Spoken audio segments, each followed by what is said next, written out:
Hey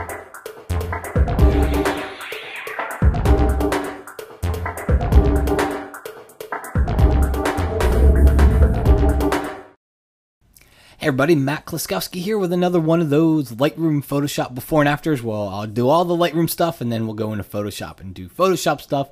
This one's actually pretty easy. My whole goal here really was I really wanted an excuse to do a video on the basic panel sliders, but I figured this made it kind of a good before and after too. But the basic panel sliders in Lightroom 4, that's kind of, I wanted to show you my workflow in these sliders, how I tend to use them. So first off, white balance, typically the first thing I said. There's really no gray point here, so okay, it's just creative. Do I want to warm it? Do I want to cool it? It was sunset, I want to warm the photo. Exposure, it's the sledgehammer in Lightroom 4. It's going to make everything bright or everything dark. All right, I don't like either in this example. If I make it dark, the foreground gets too dark, although the sky looks better. If I make it bright, the sky becomes white. So we're going to leave exposure for now. I'll usually hop down here to this section over here. This is where I usually find the most power, and that's highlights and shadows. So highlights, bring it to the left, tames the highlights. See what it's doing over there? Okay, so I'm gonna crank it all the way to the left because I know this is really bright. Shadows, bring it to the right, opens up the shadows. Cool. Now, sometimes at this point, I'll come back to exposure, and I'll say, all right, overall, I think we're still a little too bright. So now I'll bring it back down. Okay, so I bring my exposure down by about a stop. As I look at it now what happens is the foreground gets too dark, so maybe I'll bring that back up with the shadow slider. All right, so you see how things work here. There's not always like a clear-cut path through the sliders. Sometimes I might leave exposure. Sometimes I set it first if there's a clear over or underexposure situation. In this example, it really didn't occur to me until I was through working with some of the other sliders. All right, right there. Whites and blacks.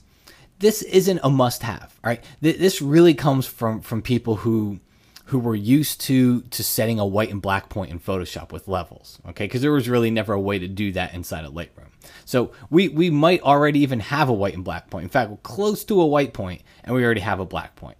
All right, but let me go ahead and show you how I use them. The whites, hold down the Option or Alt key, drag the white slider until you see something appear. That's something that's becoming white. That means you have a white point. In this example, it's okay. We got the sun over here, so it kind of makes sense. In some photos, it's not going to make sense. In some photos, they're simply, let's see if I have one here. In some photos, there simply isn't. I mean, look at this photo, for example. To try to find a white and black point doesn't make sense because there's really not a white point in it. All right, so you got to keep that in mind as you're going through these sliders. It's kind of hard to say you always need to do this. Black point, I typically use this more though. All right, white point sometimes. Sometimes when I get up here and I find the white point, the photo doesn't look good. Black point, hold down Option or Alt. As you start to drag to the left, you'll start to see what becomes black. This I'll use a lot more. Do I stop as soon as I see a little speck? Sometimes not. I mean, sometimes I'll push it a little bit further because I know all this detail over here. I'm okay with that kind of going to black. Okay, it's just those little crevices and everything in the rock. Now, let's hit the backslash key. That'll show me the before. Backslash shows me after. So before, after. All right, looking good. Let's maybe punch a little bit more of the shadows in there. Clarity, just as an overall kind of sharpening, detailed look to the photo, much better in Lightroom 4. If I crank it up, I'm not going to get the halos as bad as I used to. And then vibrance hasn't changed one bit, just punches a little bit more color into the photo. Last thing I would do here in Lightroom, I'd go, well, maybe add a little contrast. And here's the thing, folks. Typically, if I want contrast, I'll just come to the contrast slider. I won't go to the tone curve. In fact, I'd venture to say I've rarely ever opened the tone curve, okay? I typically just go with the contrast slider because that's what the tone curve does. It's just going to add contrast. But I am going to go to the graduated filter. We'll drag my exposure to the left a little bit. And I'm just going to see if I can tame the sky. All right. Right about there. Let's see the before and after. That's before, that's after. That actually works pretty good. And since this is new in Lightroom 4, the temperature and tint, I can control the white balance of the sky and maybe make it a little bit more blue, get that crisp blue feeling that we had in the sky without changing the overall white balance of the photo and cooling this down. I kind of like it warm up here, but I want more blue in the sky. All right, so let's take a look. That's before, that's after. All right, looking good. At this point, we're ready to hop over into Photoshop because I kind of want to get rid of all this stuff that's down here and a couple other things. So we're ready to jump over into Photoshop. You come up here to the photo menu, edit in.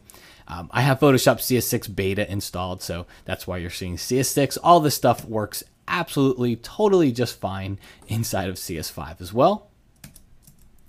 All right, so now we're over inside of Photoshop. So what kind of Photoshop things would I do? I'd grab the spot healing brush and right off of the bat, just kind of scribble. I got the content aware option turned on here. Just kind of scribble over the bottom and see if we can't get rid of those little footprints or whatever they were. And they're pretty much gone. There's a couple of tiny little spots I'll hit with the spot healing brush. Any little junk, any little things that kind of just distract a little, I'll get rid of with the brush. That's looking pretty good. So I'm actually not going to do that much more to it. There's a filter I love. You guys know I love it. I finish every single photo with it. The Nik Color Effects Pro 4. And I have a little favorite. I do detail and vignette. So I do the detail extractor. And you can see my default settings here. Now, sometimes that's too much. So a lot of times what I'll do is I'll come down here to control points. It's got an opacity slider. And so I'll just bring that back. I'll just lower the opacity. It's kind of like a layer. The detail extractor's on a layer, and then I can lower the opacity. I'll do the same thing with my vignette. Come over here and kind of bring that one down a little bit. Hit the compare. That's before. That's after. All right, so I'm pretty happy there. I'm going to hit OK. It's going to put everything onto its own layer back here inside of Lightroom. There's only one little thing that I'm going to do here, and I do this quite a bit when I have clouds in the sky, is that I don't like the detail extractor on clouds. It starts to make them too dark. So I'll add a layer mask to it, get my brush tool, set the foreground color to black, and then just kind of come in here and paint it away from the clouds. It just tends to add just darkness to the clouds, all right? So it takes clouds that weren't that black and makes them black, and I don't like black clouds. All right, and if I hold the shift key and I hit the little layer mask, you can see the difference. Okay, and then I'm just gonna hit File Save. This will take us right back over into Lightroom.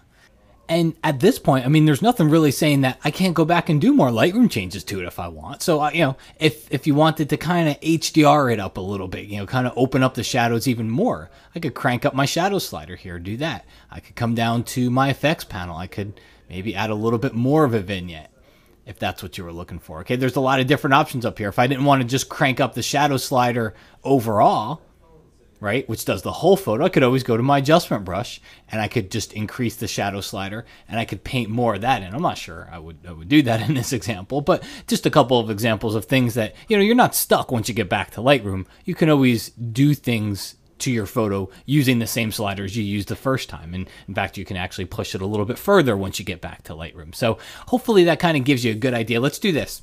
I'm gonna hit the letter L a couple of times to go full screen. Let's take a look. This is our original photo. Okay, this is what we started off with. No Lightroom changes, no nothing. This is what we opened up inside of Lightroom. And then this is our photo after we've done our Lightroom changes as well as our Photoshop changes to it. So hopefully what you guys get from this is not only just the before and after, but really kind of wanted to hone in on a lot of the sliders that we see inside of the basic module or the basic panel that we have inside of Lightroom 4. And I think as you saw that, you know, there's an order that'll work through them, but sometimes that order just goes out of the window and you'll work down and you realize when you're halfway through that you want to go right back up and start to adjust something else. All right.